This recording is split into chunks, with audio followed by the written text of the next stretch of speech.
Hi guys. Hi.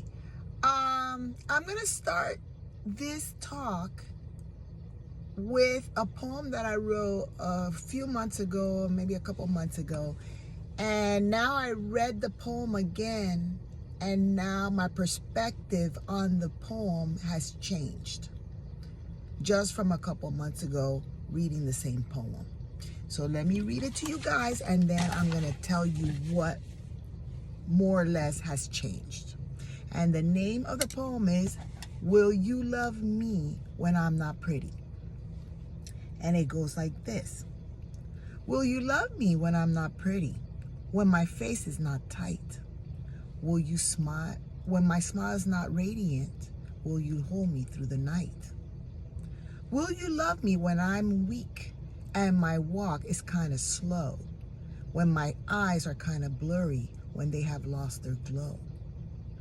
Will you love me when my hair is white, when I barely have the energy to fight? Will you be right by my side?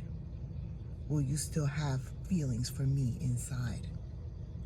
Will you love me when I'm not pretty? Or was this a superficial thing?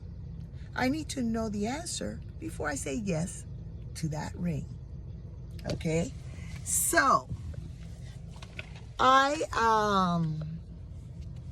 that poem, I wrote it, and it's always on my mind because we all feel like, and I know that it is true, many relationships are superficial.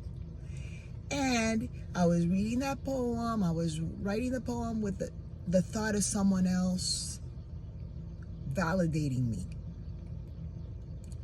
And now I read that poem and I say, do I love myself? Will I love myself when I'm not pretty? Okay? Because that you're waiting for someone to love you. But are you going to love yourself when you're not pretty, when you're weak? Are you going to put yourself down? And that's where everything starts, because you cannot expect a person to love you if you don't love yourself. And that took me a long time to understand. And the fear of not being loved is always thinking that someone's not going to love you. And the only person that's really with you 24/7 is yourself. And you should love yourself even when you're not that